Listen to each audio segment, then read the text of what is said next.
Hi, it's Greg Krause and Gabriel Taylor with Local Access 12. I'm here with Dave Kleparik, the Dunkirk Community Chamber of Commerce Coordinator.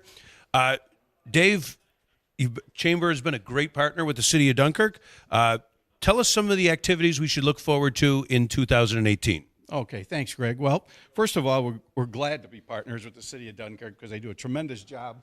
And with the activities that Hector Rosas has lined up, it looks like another great summer in the city of Dunkirk. As you know, the Chamber of Commerce sponsors several events through the year. Namely, first of all, our first event that we will be holding at the Clarion will be in May, which is Great Expectations on a Friday night. Usually draws in about 200 guests, gives us a chance to sample local wines and get some of our professional business people together to start the summer off. Then in the summer, whether it be June, July, or August, the Chamber of Commerce will partner with the city of Dunkirk to sponsor Music on the Pier, which again will bring a full array of bands in, activities, and a lot of foot traffic to the city pier. Throughout the rest of the year, the Chamber will be involved in looking to add additional programs, including a dog walk this summer with the newly created dog park on Main Street Extension in Dunkirk. And we close out the year with an annual appreciation banquet. Last year we held it in November at the Manning's Fireside, and we had Mayor Rosas, Brother Hector, Rebecca Yanis from the city of Dunkirk, as well as Rick Nasser from Athenix, giving us a little preview of what to expect here in 2018. So we've got a full array of programs and projects to finish up on this year. Excellent, excellent. Now, what do you expect, or what would you like to hear out of Mayor Rosas today in his address?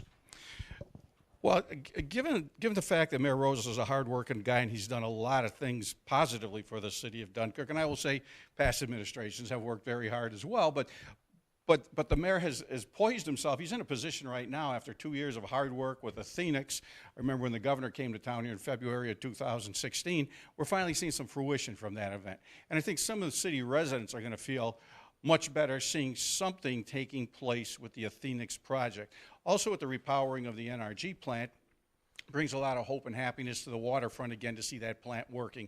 And I think between the two major projects and whatever else the mayor will be talking about today is good, positive news for the residents of the city, and it helps to build foot traffic, whether you believe it or not. Foot traffic, people are out for events, and when they see people working and they have places to go and places to dine, they're out and about. So it helps everyone in this community when we have new business coming in. Excellent. And last, some people aren't aware of what the Chamber of Commerce, what their mission is, what they do. Tell us just a little bit about what the Chamber's role is in Dunkirk and the community. Okay. Well, thanks, Greg. That's a great question, and we do get that question a lot. What's our mission statement? What is our purpose, and why do we exist? Well, I think first and foremost, you have to understand that it's a national program. And here in Chautauqua County, we're blessed to have Todd Tranum as our Chautauqua County Chamber of Commerce president. Does an excellent job with Manufacturers Association, MAST, STEM, and some of the other projects that help develop workforce. Okay, and whether people like to hear that or not, when you're in industry, you need qualified people to come to work. We are the catalyst for that program. We are lined up with several school districts. As you know, at the old number 6 school in Dunkirk, there's a big project taking place for Dunkirk city school districts. All those students coming through those projects are going to be certified. They're going to have certain skills that make them immediately available for hire at any given location. Some of them minimal positions, some of them more advanced positions. We create foot traffic through the activities we have, whether it be supporting Music on a Pier, Great Expectations, mixers locally, mixers at the fairground. It brings people together. And people together, they spend money, they go out, they buy gas, they spend at restaurants, stop for drinks, stay at hotels. It adds to the local economy. Throughout the county, through every community, whether it's Dunkirk, Fredonia, Westfield, into Jamestown, Lakewood, we sponsor monthly networking events. People could come out, meet members of the chamber, see what we have to offer. Besides workforce development, foot traffic, we offer low-cost health insurance. That is probably one of the number one reasons people join a chamber. If you're a small business and you don't have a place to go or you don't have somebody to pay for your insurance, you come to us. We can offer the best rates any place. Okay, people love the chamber just for that part. Then you look at Facebook, social media, mapping. That's all part of your processing fee. When you become a chamber member, we can help identify your location, your business place, what you do, categorically put it in, alphabetically put it in, and get people to your site. And you know, I don't know what that's worth to some people. Some people it's worth a lot. But you know, when you're a small business and you're not the marketing manager and you're not the sales manager and you're not the accountant or you're everything, this takes a lot of burden off your shoulders because we can get people to your doorsteps. And that's basically what we do. Beautiful. Thank you very much, Dave. Thanks. I know you're going to enjoy the address, and we've got a couple other people to talk to, so thank you very much, and good luck with all those projects. Thank you, sir. All right, next we have Janelle Fraser, who is a Dunkirk Chamber board member, and come on up, and also is the Director of Volunteer Services at Chautauqua Nursing and Rehab. So, Janelle, you sit on the Chamber board. What are you hoping to hear in today's speech? Thanks. Well, I'm enthusiastic about all that the mayor and his team have accomplished so far, and I think it's really improved the quality of life here in our community.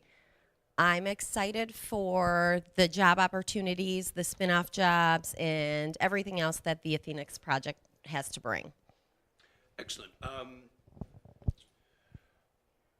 As Director of Volunteer Services, well, Chautauqua, it's been about 3 years, right, since Chautauqua Rehab converted from public to private.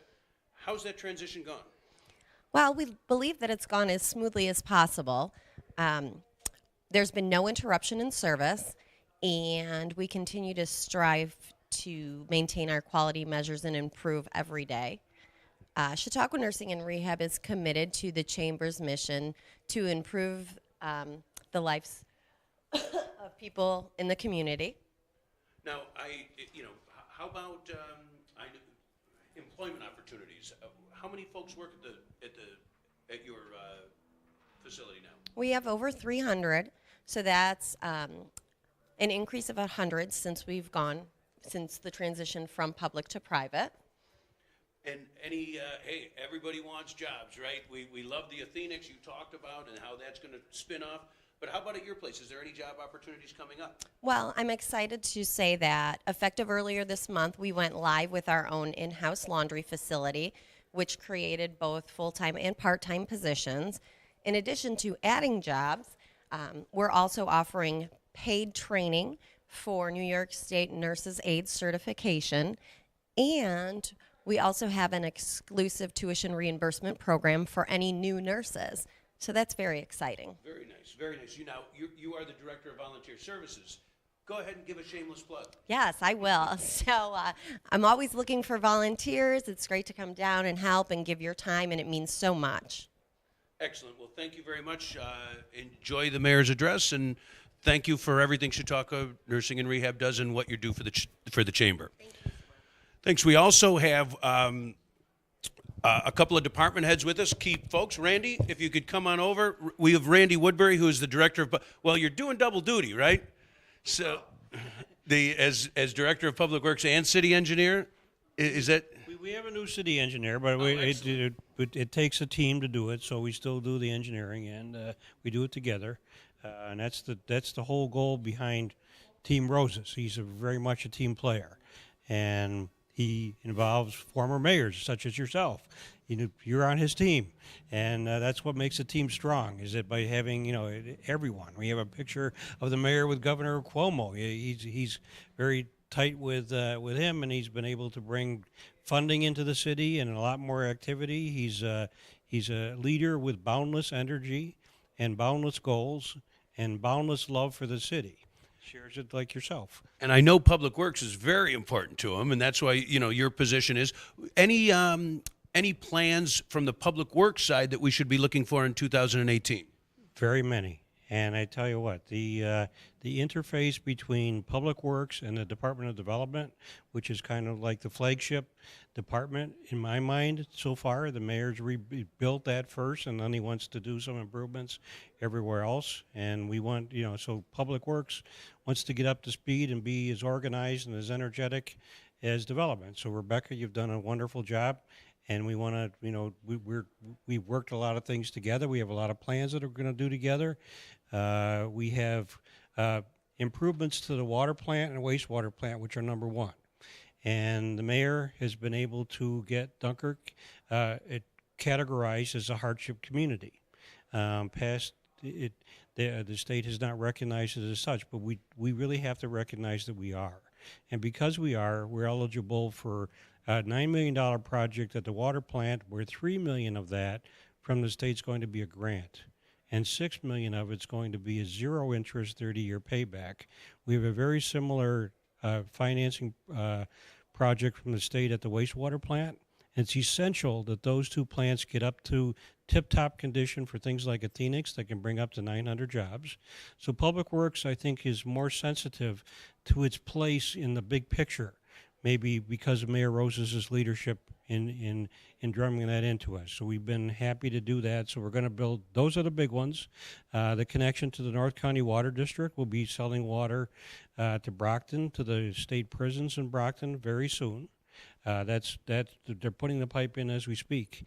And those are probably the big three projects, but we have, we're working on the Wright Park, and Rebecca will be able to tell you more about the parks projects.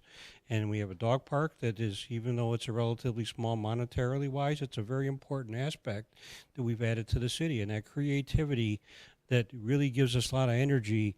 But it really, as I say, it takes a team, and I'm just very proud, first of all, to work for Mayor Rosas, but the people that work for me, I'm especially proud of them. Our snowplow operators get beat up. The snowplow operators don't cause it to snow. They react to the snow. And in my mind, they're a thankless job, and they do a very good job with what they have. Would we like to do better? And we've had a turnover of people, so we're catching up a little bit with knowledge of that. But by and large, I'm very, very proud of the employees in Public Works. So you're going to see a lot of work done by those employees. We did Hoyt Street completely in-house last year, built an entire water line, did all the paving. So we get more bang for the buck by showcasing the skills of the city employees. Excellent. Well, thank you very much, and I know you're going to enjoy the mayor's address, so thanks, and thanks for all you do. Thank you, Mayor. All right. And as we squeeze in before, we're going to go live with the mayor at 3:30, but right now we have Rebecca Yanis. Rebecca is the Director of Development. How are you, Rebecca? As we get ready for the state of the city, let's first take a quick look back to 2017. It was a pretty good year for the development department. Highlight a few of the top accomplishments. Well, I definitely say our top accomplishment was winning that smart growth funding. As the mayor has always stated, it's his goal to really bring back the downtown and our waterfront in the community. And when we put in the grant application for the funding, we really focused on those aspects, how we could create a better central business district in downtown waterfront area to not only attract tourism and investment, but to be better for all of our residents and all of our community. So our department worked really, really hard on winning that $2.5 million, and I think that it's exciting because this year in 2018 we'll be implementing those projects that are in the $2.5 million. And I don't think I'd be remiss to say, once you get on the radar of New York State and the governor's radar, you start kind of moving up the ladder when it comes to your grant applications. Would you say that's true? I'd say that's true. Yeah, you definitely want to show them that you can implement those projects and that funding, and we will be doing that this year in 2018, and then we'll be going after additional funds to really build up our area and make it a great place to live. Are there any specific, looking forward into 2018, are there any specific initiatives or promotions or anything out of your department that we should be looking for? Yeah, since the mayor has gotten into office, he's really been focused on getting an updated comprehensive plan for the city of Dunkirk. And in 2016, they put in a grant application for it. In 2017, we won funding for the comprehensive plan. And 2018, we'll be finally implementing this plan. So we'll be going through a lot of planning initiatives, a lot of public participation processes. So look out for those meetings because we'll be holding them across the city. And that's a really really exciting thing because the comprehensive plan really helps plan for the future of Dunkirk. Yeah, I find, and I'm a little off, but I off script, I guess, but I find that the comprehensive plans are great. The hard part is having the discipline to follow the comprehensive plan, right? That's true. But that's the importance that you have those planning initiatives and planning projects in there, and then you go after those funds to implement those projects. So that's why it's so important. Well, great. I know you've got to run to get in there for the address. Thank you very much. We appreciate you coming by and talking with us, and have a great year. Thank you. Thank you. All right, we're going to move. There'll be a little temporary as we move the equipment. We're going to go into the mayor's conference room and get ready for the address.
Hi, it's Greg Krause for Local Access 12 with Gabriel Taylor behind the camera. Gabe, great job.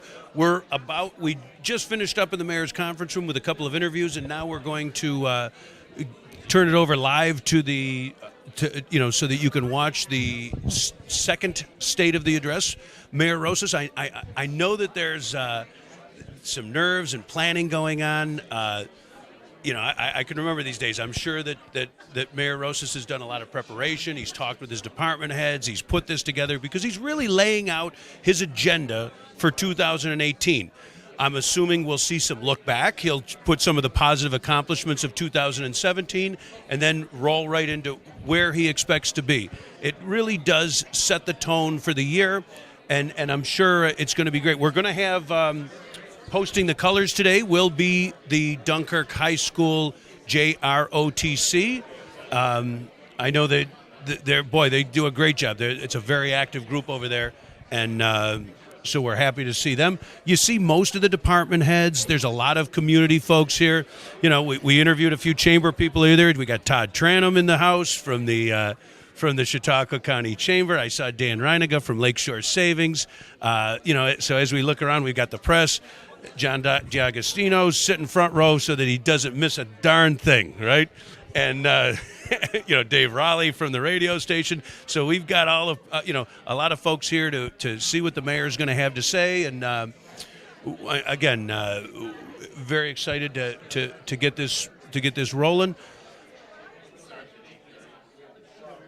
Trying to look to see if we've got any other. Well, we've got I can see representatives from Governor Cuomo's office, from Congressman Reed's office, looking to see obviously, I believe all of your council members are here, or at least a majority. We've got folks from each of the city's departments and unions. So it's a big deal, and it's going to be an important speech.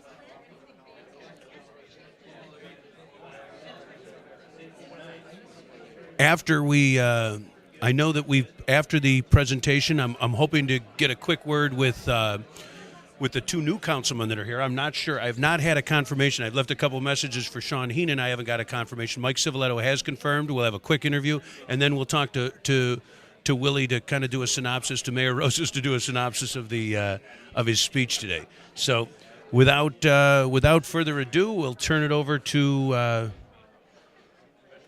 looks like Hector Rosas, his ambassador of fun and director of the activities that happen here in the city, is going to be our he's going to be doing the introduction, I believe. And with that, we'll turn it. I think we're ready. We'll turn it over to the mayor.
Dennis, please point him out to me, because we were waiting for him and I don't see him here. So first thing, I just want to introduce to you, first of all, the Common Council, who's worked very closely with the mayor of the city of Dunkirk.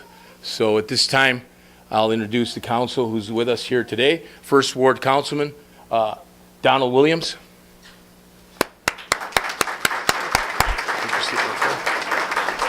Your Second Ward Council, Marty Bamonto, city of Dunkirk. Your Fourth Ward Council, Mike Civiletto.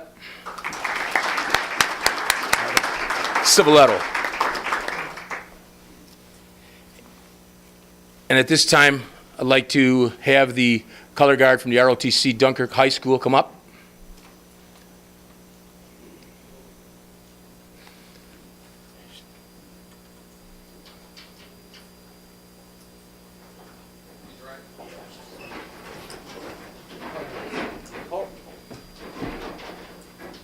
Post.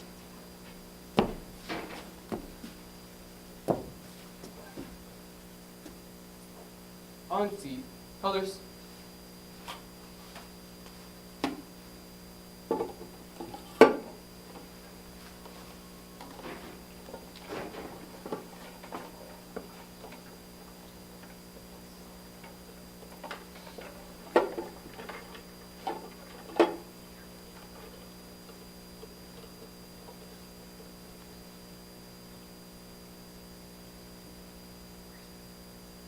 Present.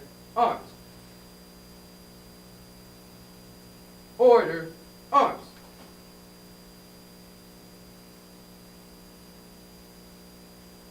Post.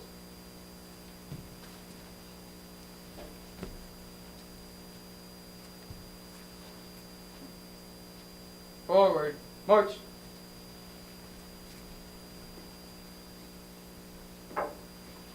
Thank you. A nice round of applause for the color guard, ROTC.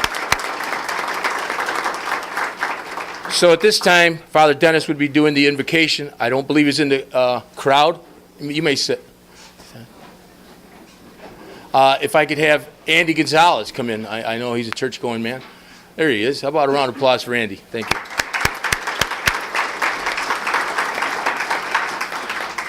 If you could help us with the invocation today, really appreciate it. Thanks, Andy. Hey, good to see you. Please stand. Again.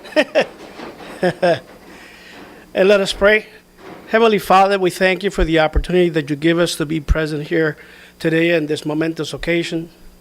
You understand, dear Lord, that the work of the city is an important job, and that our elected officials are here to do that job. I pray, dear Lord, that you look upon them and that you lead them in the way that they should be leading this city. I pray for the mayor and for his objectives, and I pray for this city that everything that these people do are accordance with your desires, dear Lord, We pray this in your holy name. Amen. Thank you, Andy.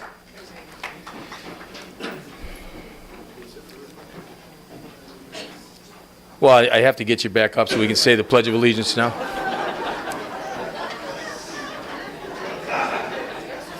I pledge allegiance to the flag of the United States of America and to the republic for which it stands, one nation, under God, indivisible, with liberty and justice for all.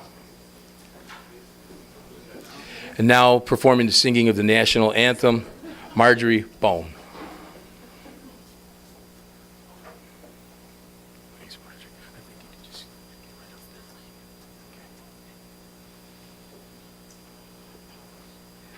Oh, say, can you see by the dawn's early light what so proudly we hailed at the twilight's last gleaming, whose broad stripes and bright stars through the perilous fight o'er the ramparts we watched were so gallantly streaming, and the rocket's red glare, the bombs bursting in air, gave proof through the night that our flag was still there.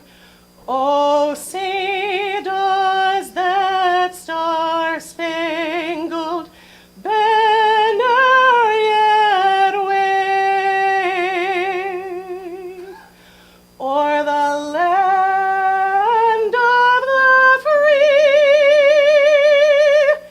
and the home of the brave?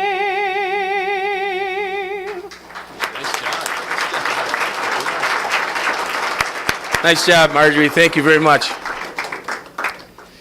So I want to acknowledge, you guys may sit now. I want to acknowledge your attendance here for sacrificing time out of your day to come here in support of Mayor Rosas, and I thank you all for attending. And I'll take pleasure to introduce a man who during his first 2 years here as mayor of the city of Dunkirk has made some positive change here in the city hall and in the city of Dunkirk and proven himself to be a true leader. Without further ado, ladies and gentlemen, please join me in welcoming to the podium our 41st mayor of in the history of the city of Dunkirk, and the first ever elected Hispanic in the history of the city of Dunkirk, the Honorable Mayor Wilfred Rosas.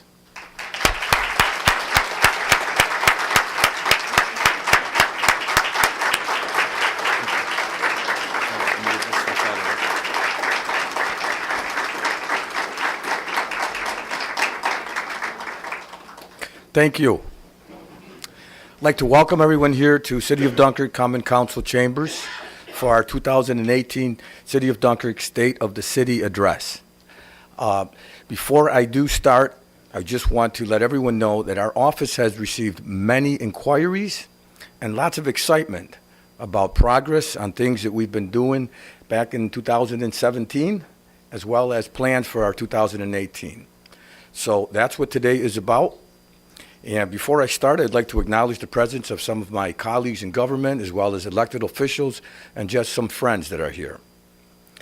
I'll begin with the New York State Regional Representative for Congressman Tom Reed, Jacqueline Phelps. If you could please stand and be recognized.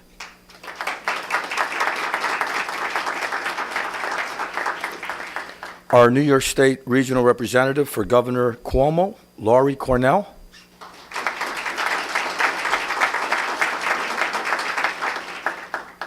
And from Buffalo, G-Bon, Chief Financial Officer Lou Santiago.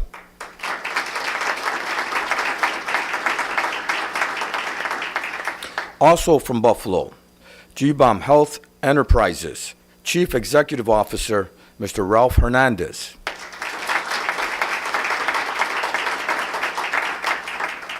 We have the Executive Director of Chautauqua Opportunities, Franklin Maharez.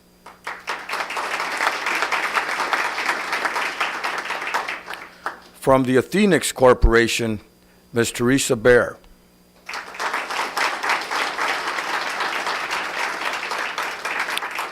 From DFT Communications, Diane and Dave Black.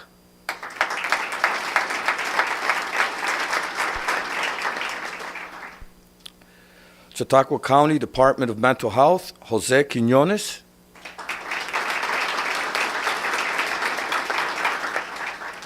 President and CEO of Chautauqua County Chamber of Commerce, Todd Trainum.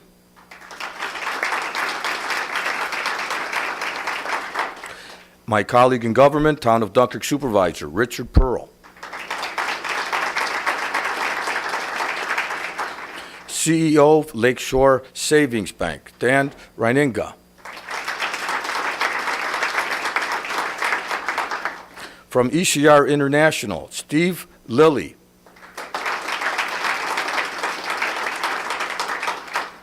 From Philbrook Foods, CEO Bob Charleston. From Fredonia State University, Dr. Kevin Current. And my colleague in government, Mayor of Fredonia, Mayor Landis.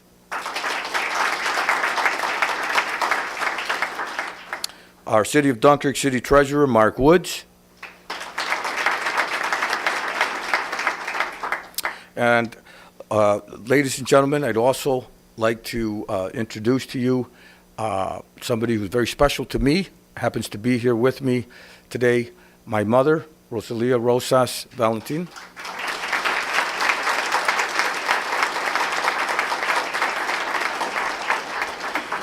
Her husband, Heriberto Valentin.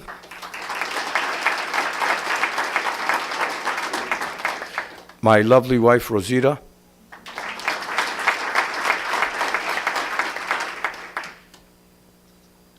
So as we begin this presentation, I just want to mention that we had some very, very wonderful times here in 2017. But I begin this program with one of the saddest things that have happened in the city of Dunkirk history. In 2017 was one of the most saddest years in history of our police department with the death of our beloved canine officer, Matthew Hazelton. I'm very proud of our department family for working through a very heartbreaking time. We also found out just what a great caring support system we have in our brothers and sisters in the police and fire service, our city administration, and the citizens and business community that we serve. The outpouring of support was truly amazing, and it helped our department as we struggled with losing Officer Hazelton. And I just want to add that in my background, my career as a New York State Trooper, I participated in many funeral details over the years. And I was here for that funeral, and I can tell you that it was one of the most professional funerals I've ever attended. It really hit home. This was a family member for us here in the city, and I cannot talk about 2017 without at least mentioning that. In 2017, the City of Dunkirk Police SRT Tactical Team received a grant for $15,600 for much-needed proper safety equipment.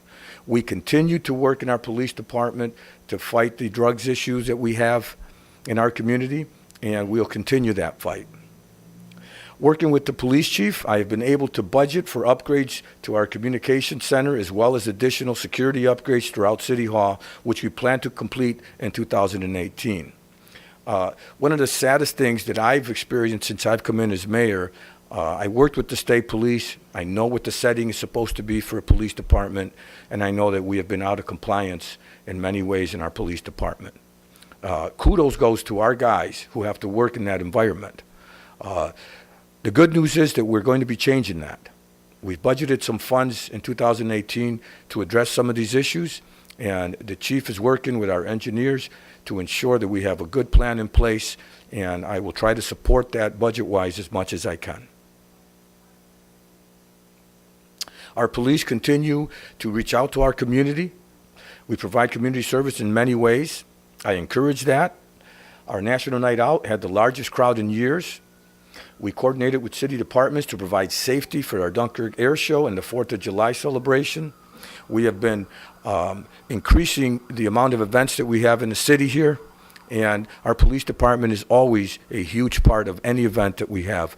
Our guys do a very professional job, and I'm very proud to be the mayor on this department.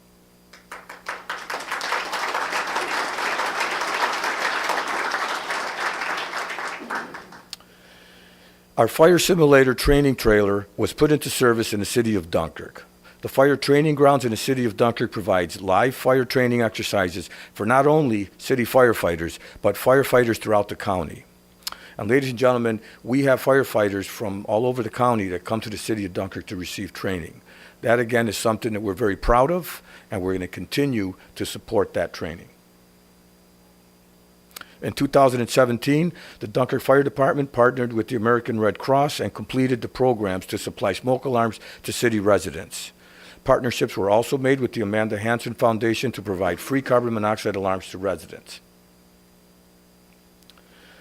We also brought new radios. Again, our fire department was in need of upgrading the radios. The chief and I sat down, we discussed and found a way to come up with the funds to do it, and this year we were able to bring in those new radios. We also did much needed improvements at our fire stations. These improvements included new roofs, masonry work, wall repairs, painting, and upgrades to bunk rooms and offices. We also put a new pad, cement pad, in front of our fire headquarters. I attended the event there. It was a very nice event during 9/11. It's an annual event that our fire department does here in the city of Dunkirk, and if you've never attended it, you should attend it.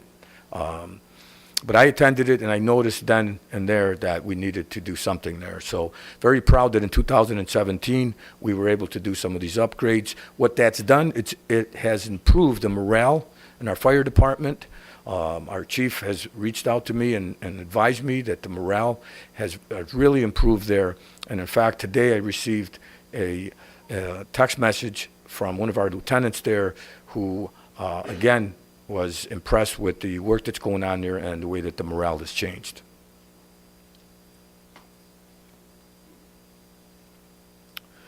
In 2017, the city of Dunkirk issued 421 building permits, with the value of construction being $11,129,639. 2018 looks to complete the demolition and environmental cleanup of the Altech Specialty Steel site. When the cleanup is completed, the site will be developable as an industrial or commercial site.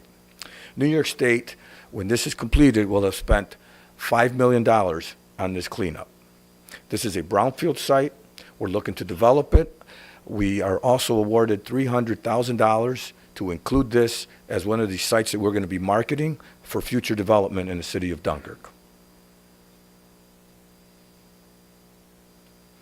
Municipal facility improvements. Again, I came into office and I've noticed that there are many departments that have been neglected over the years. So we are slowly but surely getting to a point where we are going to have top-of-the-line service being provided in all of our departments. We initiated a $10 million project for upgrades and repairs at our wastewater treatment plant. What that will do is it'll help the city to lure in more businesses and developers and employers that will bring in more jobs. Our water treatment plant upgrades continues. We're in our final phase 3 in that project. When that project is completed, the city will have spent $23 million for upgrades to our water filtration plant. And that's important because in 2018, we're looking to become the sole supplier of water to the North County Water District. So again, increasing our customer base. We repaired roofs in 2017 at many of our facilities. Again, these are roofs that were desperately needed to be replaced, and some of them repaired at City Hall, DPW sites, fire stations, and the Historical Society. We also put in a new cement pad, like I said, at the fire headquarters. And one of the announcements that I would like to make here, again, our phone upgrades, we negotiated a successful contract with DFT. Took us a little bit of time to do that, but we finally got there. Very proud. We expect to be getting a new phone system in all of our city facilities. What this will do for the first time, we will have one system in place for all of our city facilities. We also expect to be able to offer credit card payment options to our citizens. I know that council members are very concerned about being able to offer this, and we are working on having this go into implementation in 2018. We also brought in a new city attorney and fiscal affairs officer. Richard Morrisroe, who's standing right here, is our new city attorney. And Marcia Beach, sitting right over here, if you could stand, is our new fiscal affairs officer. Both of them are true professionals. I enjoy working with them, even though we don't always agree on things. I just want to mention, this is one of the most important announcements that I feel very proud of.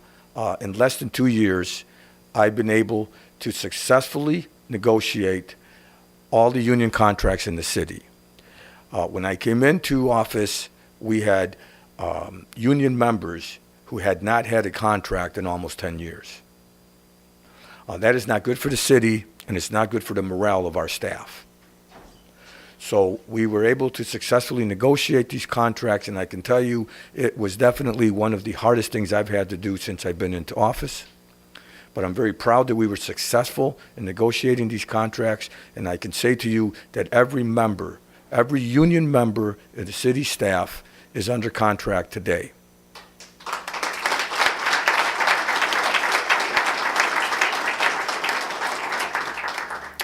We incorporated some savings for our city taxpayers. We realized a significant reduction in health insurance expenses by joining the Labor Management Healthcare Fund.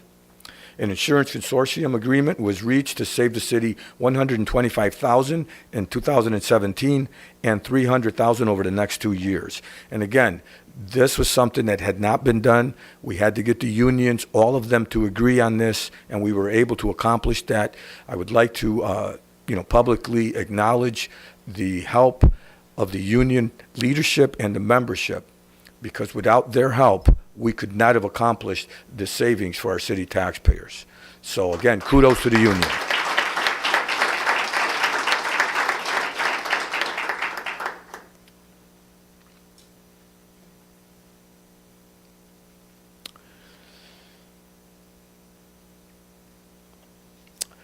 Fiscally, there's a lot of different things that have been happening in the city government. Some of the things we are uncovering are things that have been, not looked at in the past, and so we're trying to get caught up.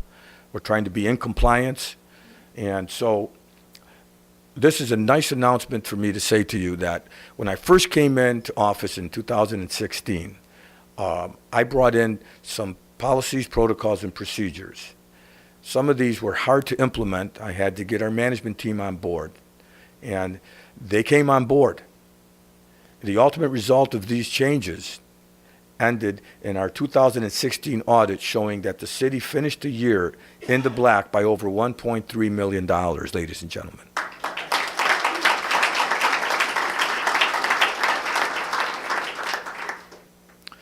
The financial policies and procedures have been established to ensure residents of the city's commitment to sound financial management and fiscal integrity.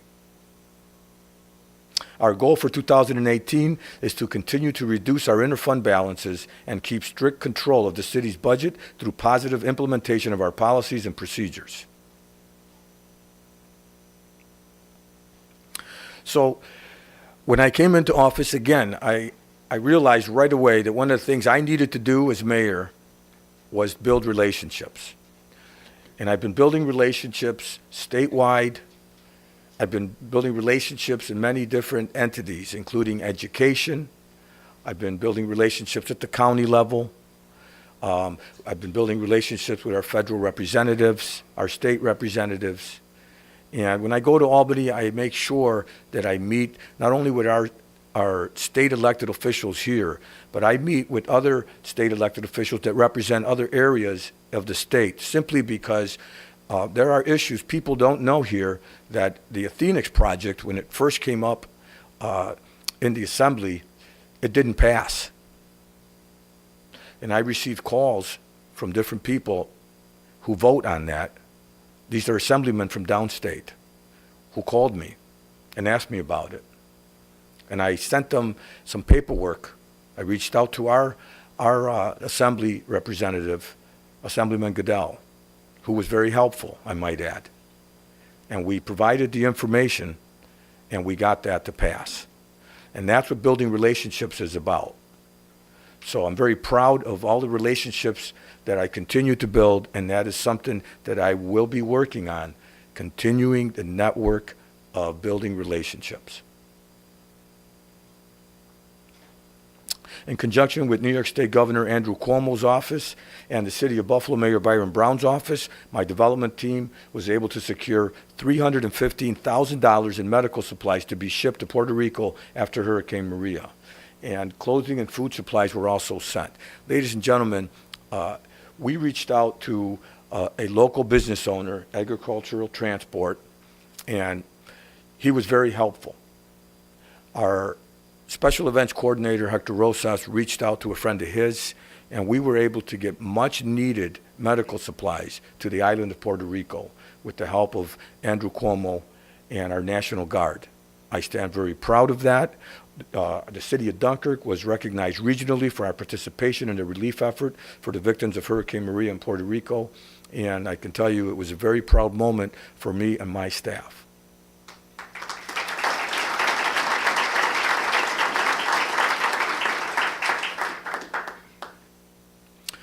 Private business investment, Refresco. The purchase of COP by Refresco was, again, a very positive story. Kevin Sandvich, the former IDA Chief Executive Officer, reached out to me. And I asked him, is this a good thing or a bad thing? I'm hearing it was a bad thing. And he told me, he says it's a very good thing. Refresco was looking to expand in North America, and they chose Dunkirk to do that.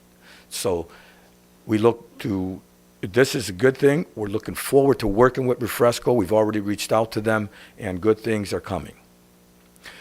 Another special announcement for me to make today is Dunkirk Special Metals is pursuing additional opportunities for investing millions of dollars in capital to make the facility more competitive while maintaining and increasing employment levels. When I say that to you, I can tell you that our development team is currently working with them. This is an international company. They're looking to do a $30 million expansion. We are trying to lure them into the city to make that expansion here in the city of Dunkirk. If that happens, we will then have 18 to 20 more jobs here in the city, and these are good paying jobs, family sustaining jobs. Minimum wage in that company is about $23 an hour. We're also still working on that cold storage warehouse to be developed on a brownfield site here in the city of Dunkirk. This has been a project that we've been working on for quite some time now. We have a new developer now that we're working with, and the IDA has been very helpful for us. I have to mention that. They've been working with our development team to make this happen. We anticipate that an announcement will be made in 2018 on that cold storage warehouse. The Battery Point Villas, Phase 1 development is to happen in 2018. This is a major project, and again, this is happening because of the spinoff from the announcement of Athenix coming here. So these developers, I just met with them yesterday. They're very excited. They're anxious to get started. They're already doing work there. One of the things they did tell me, however, was that they've already got many inquiries from people that already want to give them down payments on these condos and apartments, and the majority of the people that are inquiring are not city residents. So they did mention that there are some city residents that have applied already. So we're very excited about that project. The Stell project is another major development project, and we're excited about that project. You know, I have to tell you that the paperwork was hand-delivered to the governor's office by myself on this project. Again, DFT Communications is increasing broadband services within the city of Dunkirk. I can tell you that from Wright Park to the Point, we're looking to offer free Wi-Fi.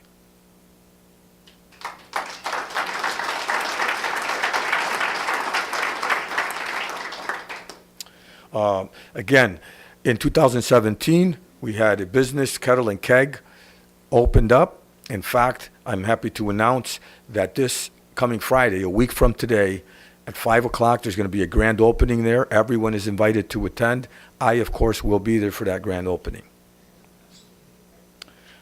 We also had a local business, Dress to Impress Doggy Spa, that expanded. I myself take my dog to this place. This is a business, the owner was working out of her house, and she expanded, and they just opened in 2017, so we're very proud of that business, and that's what we want. We want our local businesses to start expanding. Our Sup Erie Adventures, again, Charles Pringle is our marina operator. He's looking to expand, to bring in more activities in our waterfront. We're looking forward in 2018 to more activities coming. 2018 is all about focusing on improving local businesses and bringing in new businesses. Small business loans will be reactivated, incentives to locate downtown and on Central Avenue will be offered, and grant assistance to existing businesses for facade improvements will be applied for.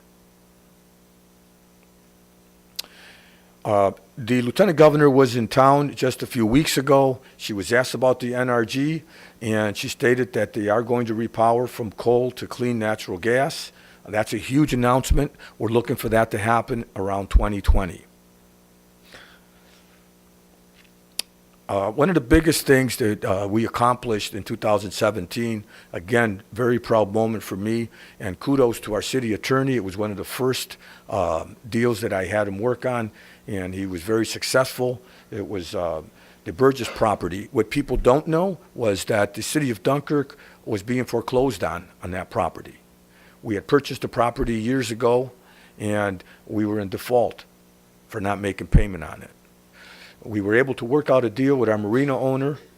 There was also some funds owed to the state for a cleanup that was done on that site.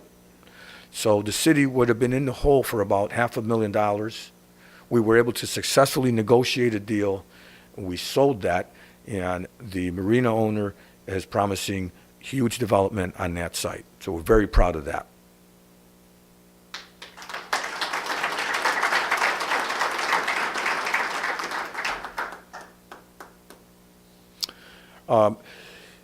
You know, our city, again, when I came into office, there was much need for improvements to our infrastructure. We are working on that.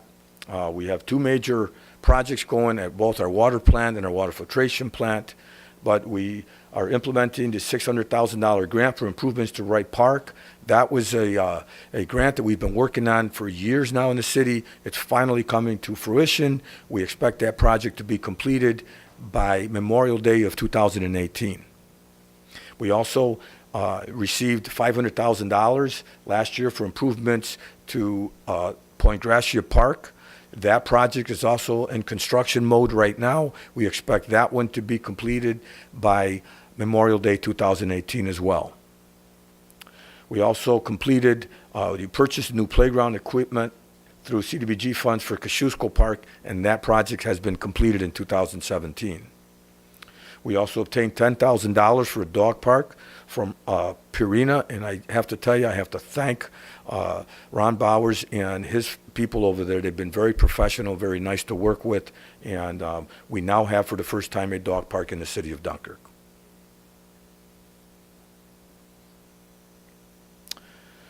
Our CDBG funding that was used to complete Hoyt Street improvements, one of the things I'm most proud of there, we did something different on that project. We didn't just pave the road. We did something different at the recommendation of our DPW director, Mr. Randy Woodbury. We did infrastructure upgrades. Pipes, water lines, everything was upgraded before we paved. And one of the other things we did different there at my request was we did it in-house. We had our DPW department do the paving there. It saved city taxpayers money. It did take a little longer than it should have, but it saved us money. The Howard Street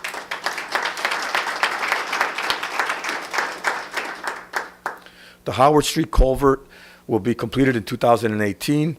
It will allow for vehicular access and emergency response teams to be able to access the neighborhood for the first time in over 10 years.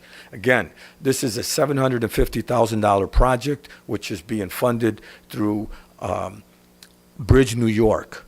We were successful in our application to them. In fact, we were the first Bridge New York project to go to construction in New York State.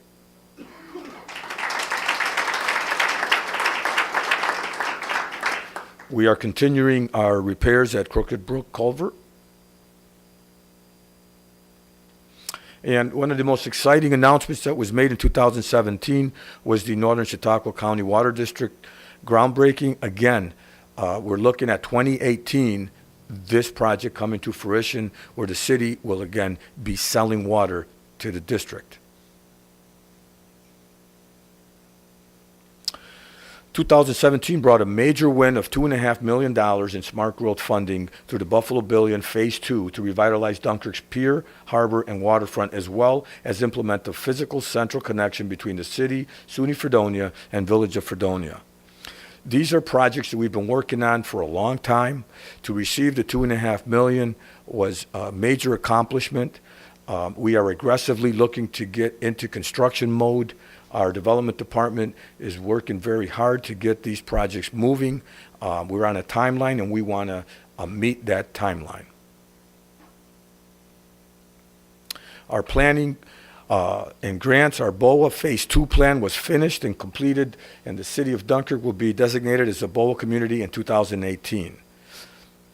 Our zombie property survey was completed, and the task force is working on an implementation strategy for 2018. And the Northern Chautauqua LWRP made ground in updating the draft. In 2018, the new plan will be produced.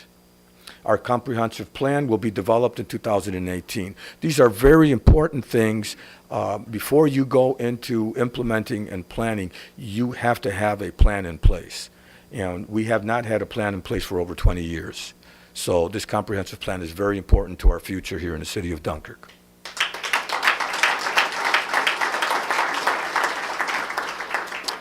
For our CDBG grants and plans, we utilized nearly $380,000 in CDBG funding. The Hoyt Street replacement of old water lines and fire hydrants and repaving of the street was one of those. We do sponsor children's programs at the Boys and Girls Club and Chautauqua Striders. We also do after-school programming with some of this funding. These are things that we hadn't done in the past. We were using money for different things. The CDBG program was designed to help our poverty level people, and that's what we're doing with them funds.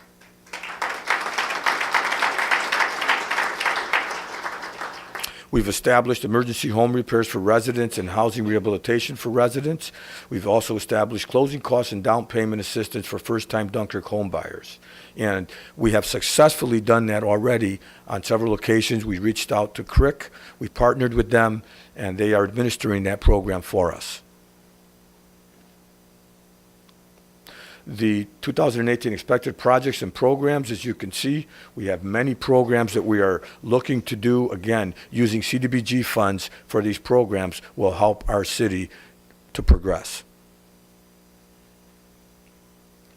In 2017, the city received and had begun the implementation of 8 grants totaling almost $4 million and over $5,943,751, including CDBG projects. 2018 is a year of project implementation, planning work, and pursuing additional grant funding. Again, in 2018, I can tell you that I believe the biggest complaint that we're going to receive here in the city is that there's too much construction happening simultaneously.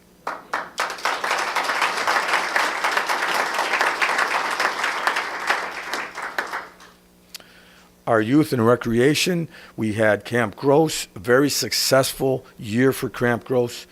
180 children in attendance, a record-breaking summer.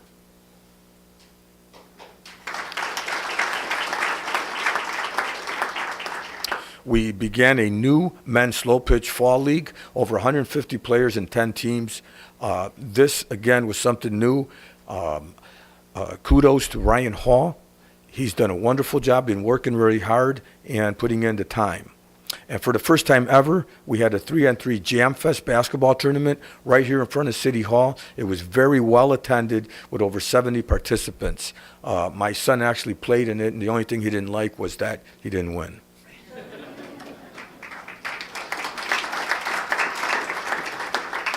And for the first time, the city's recreation program is showing movies at the recreation center. This is coming from suggestions that were received at the mayor's office.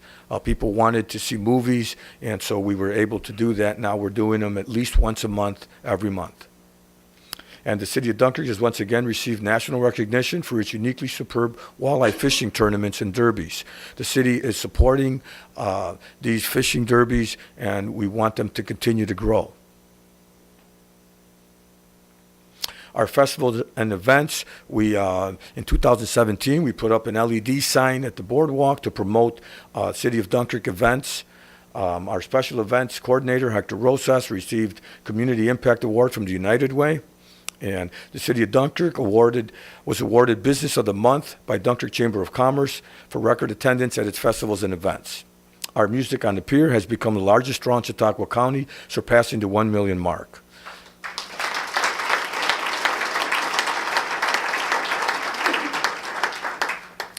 We have been working very hard with our events, and I can't continue without at least acknowledging the hard work, time, and effort that our special events coordinator, Hector Rosas, puts in every day. So please stand up, take a bow.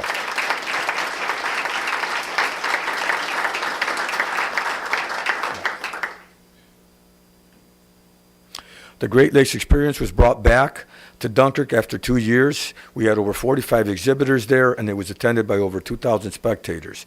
This was not an easy task to take on. This is a major event in the city, and we were just proud to be able to bring it back to the city of Dunkirk. I might say that we did get some help here for that event from the Observer and Jack D'Agostino, who happens to be here with us. Thank you very much.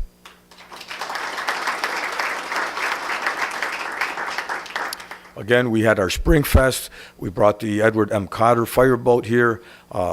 We always get compliments on that fireboat coming here. People seem to like going on there and taking their tours.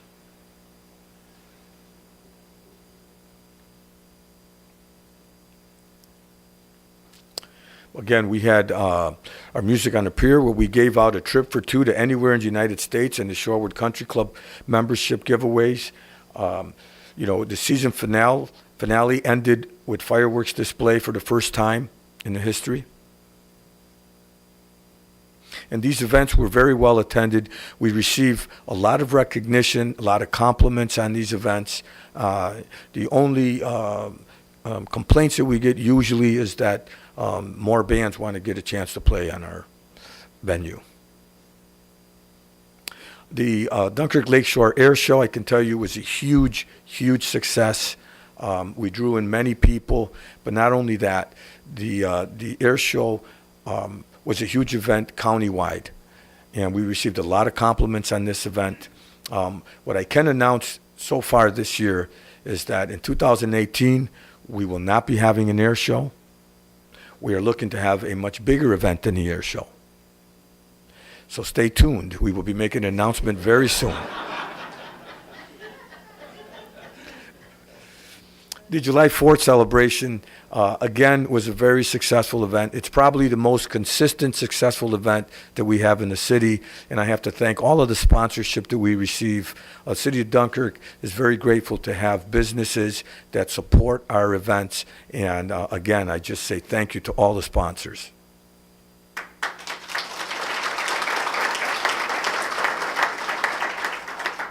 Beach Bash, again, was one of those events that we have. It was successful. I attended it. It was a very good time. We had a world-renowned sand sculptor who was here, and he was here for about 3 days, the whole weekend. It was very nice. We received a lot of compliments on his work there, too. Next year, we're going to have the dunk tank, and we're looking to break some records. We're going to have our common council members sit in the tank.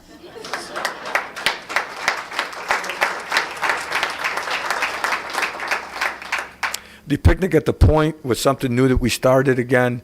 It was done September 10th. We had a bounce house, water slide. We gave out hamburgers and hot dogs. We had live entertainment and informational booths. It was very successful, very well attended.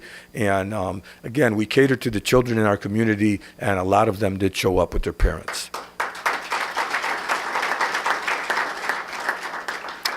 This past year was the first time that City Hall was open to the children for trick-or-treating during Halloween before the designated hours of trick-or-treating. It was a very successful event with over 200 children and parents attending. We're going to do that again next year, and we're looking to grow.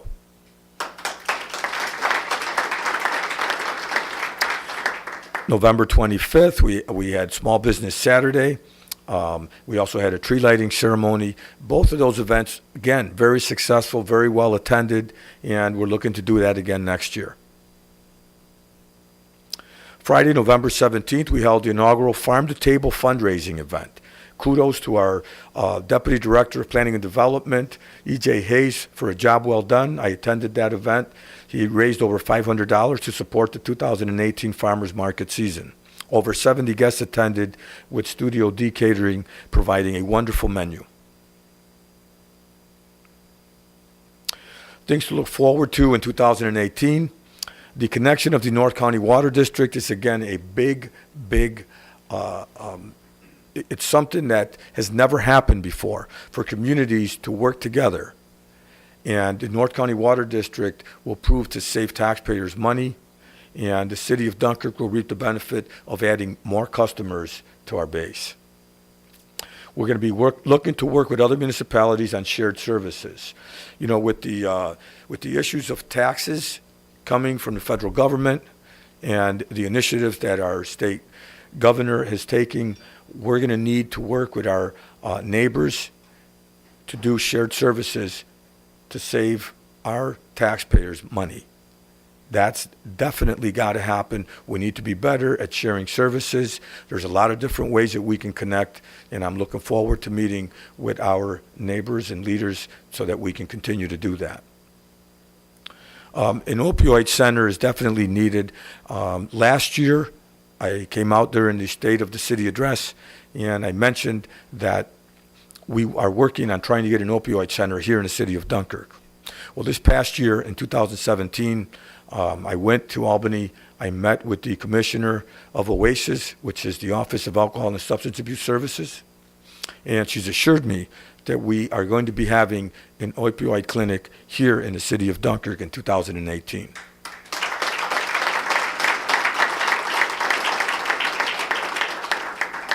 And I just want to make the final announcement here about our LED lighting project. Recently, I asked council to pass a resolution, which they did, upgrading all of our lights in the city to LED, and not only our street lights, but every single light that we have in all of our city facilities. It was a major project, and we're still working on it. We're negotiating with National Grid, but just as importantly, I've reached out to the New York State Financial Restructuring Board. I've included this as a proposal to have them help us financially with this project, and their quarterly meeting will be in March, so we'll receive news in March as to whether or not we'll receive help from them. That's important because this project, if it goes to implementation, will save city taxpayers over $250,000 annually as we move forward.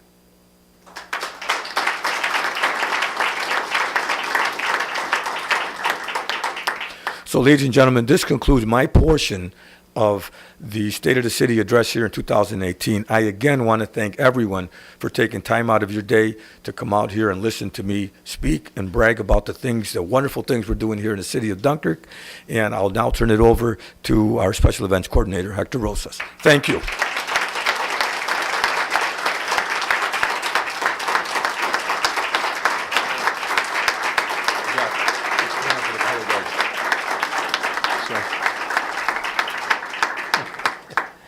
So I'll bring out the color guard. That was a wonderful presentation by our mayor, acknowledging all of the different units that are in the city of Dunkirk. I want to take a moment to thank Rebecca here, Rebecca Yanis, our development director, for her help in putting this presentation together for the mayor. So how about a round of applause for our director?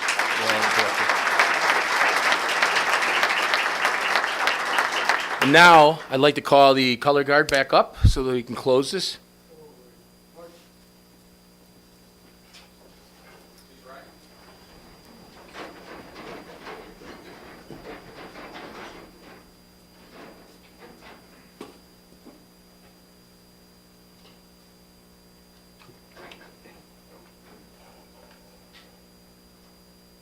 Present arms. Order arms. Carry colors.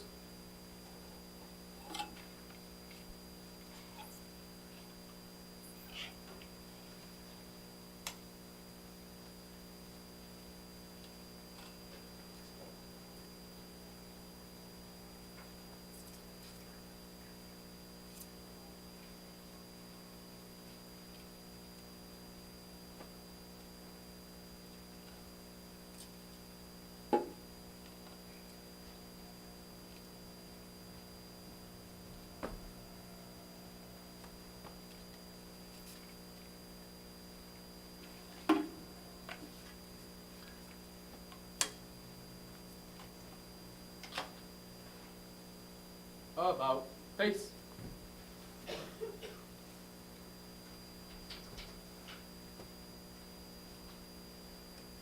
Forward, march.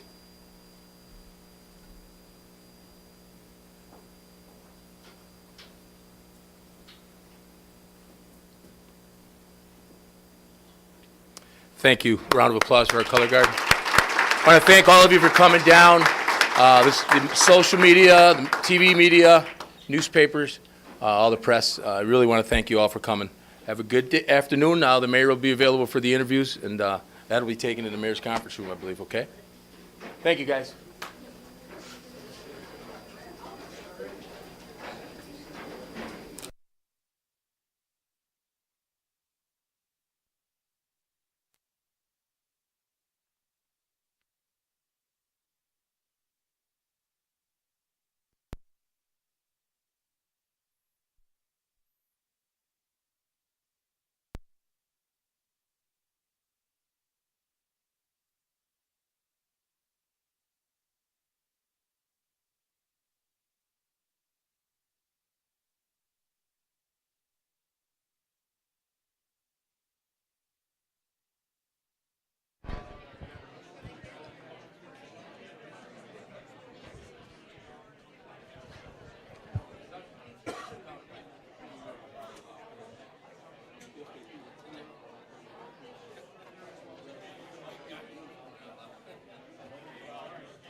Test one.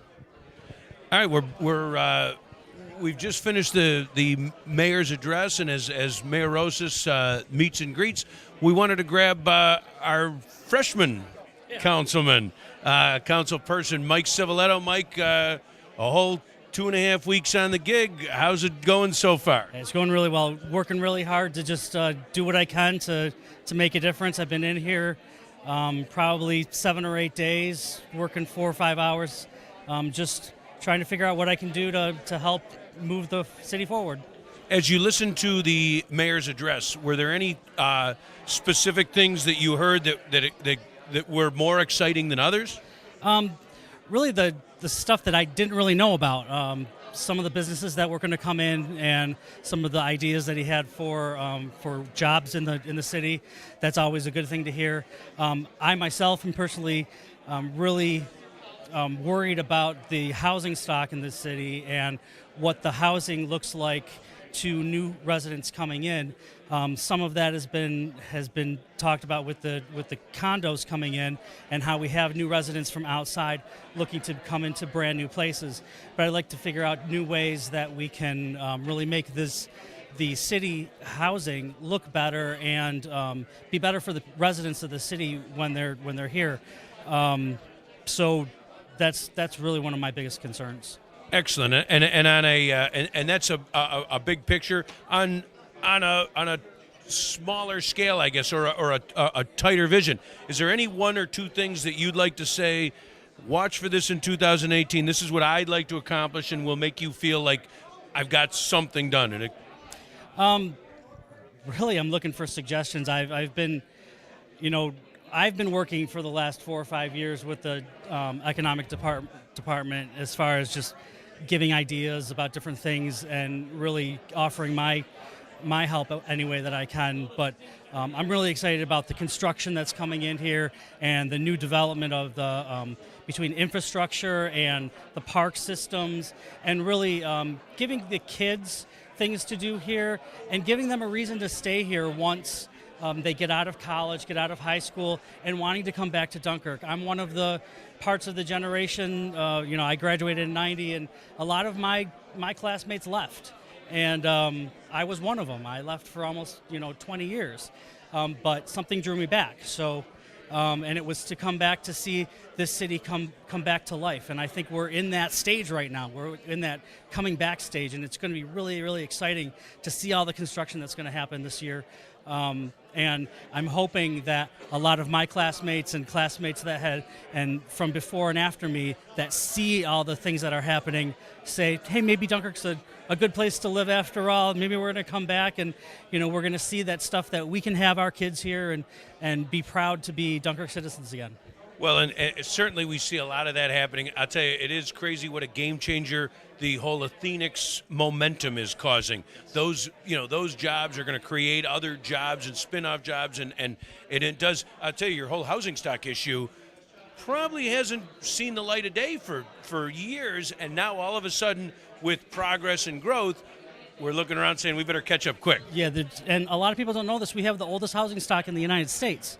The average house in Chautauqua County was built in 1959.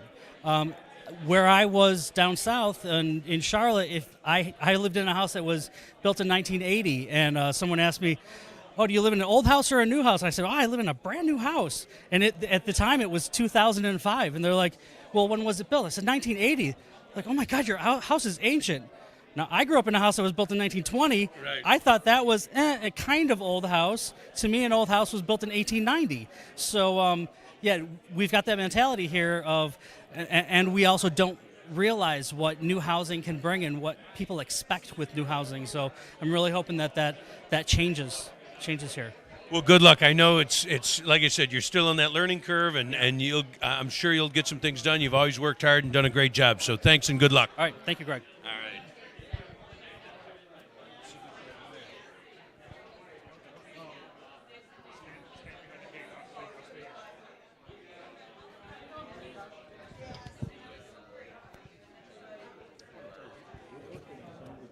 When you kids are done talking, can I see you over there? Certainly. All right. You let me slide out of here. So I know we've got the mayor coming up following his address. I've got a few questions I'm going to ask him, and I'm sure he's got some things he wants to highlight as well. We'll get him as soon as he's done with, he's talking with Todd Tranum, President and CEO of the Chautauqua County Chamber of Commerce and the Manufacturers Association. It has been an all-star cast here today. We've there's a lot of the leaders in the business community, a lot of political leaders, employees, union leaders, folks who care and want to see Dunkirk progress, like what they're seeing, and came to hear Mayor Rosas' vision for 2018. So I'm sure we'll get him in a moment.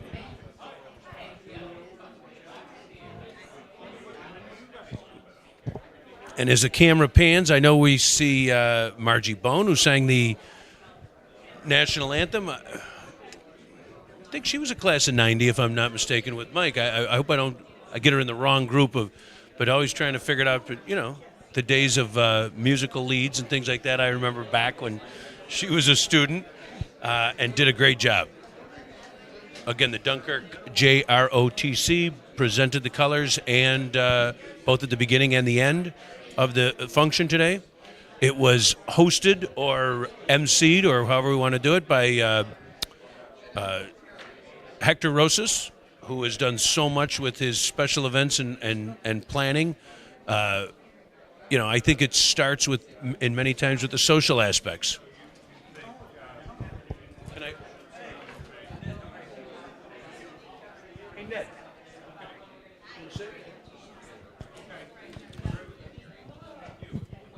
As we wait for the mayor, we've got Ned Devine, who's chairman of the Dunkirk Democratic Party. It's got to be a proud day today. Oh, very proud, very proud. I just could not believe all of the different things. You hear of them, one at a time. But when you string them all together, and he talked about 2017, there were things I even missed. So it's, but it is wonderful. I can't be prouder of the mayor. He really has done a wonder in the city of Dunkirk, and we're a better place for that. I love the fact that he goes to Albany. He talks to all of the people in the county and the other municipalities. And Mayor Landis was here. That was wonderful. It was great to see her as well. So and the governor's office was represented. What a great day! What a great. Good. Yeah, you sound like a proud papa almost, but good job. All right, thanks, Ned. While we're waiting for the mayor, we've got Teresa Bear from Athenix. Hi, Teresa Bear from Athenix. Teresa, we're all excited. You're the gal that everybody wants to see. Now, do you have a shovel of your own? I don't have my own shovel, no. I've got people with shovels. How's that? That's awesome. And do we plan when will we start seeing real progress? Well, we just... I know we're seeing it. Yep. Well, very recently, within the last few weeks, we signed our big agreement with the developer, M&W. M&W is a global pharmaceutical contract. They do it soup to nuts. They're bringing all the contractors under them. That agreement is signed and done. And so, weather dependent, we'll be breaking ground this spring. And we're definitely going to be clearing the ground this spring as well. So everything is all systems go. Now, I'm not sure where you're from, but I hear weather dependent. I promise you the snow will go away. That's right. Well, I'm from Rochester and I live in Buffalo, so you know. Well, thank you very much. And yeah, we're very excited about the whole project and how it's coming together and all the things that, it's, whether you create 300 jobs or 900 jobs, we know that that's going to go 6 or 7 times with every restaurant and dry cleaner and gas station in town. That's the idea. That's actually the entire idea of the public-private partnership with New York State. Governor Cuomo came up with the idea, invest in businesses, help them grow, and then the growth in the community happens on its own. It develops jobs for those companies who need to hire, and then the jobs that surround the community as well to support those businesses. Excellent. Well, thank you very much. It was nice meeting you. We'll talk to you soon. All right. Do you have time for a quick one? The Channel 2 guy wants to do one. Oh, there you go. I'm so sorry.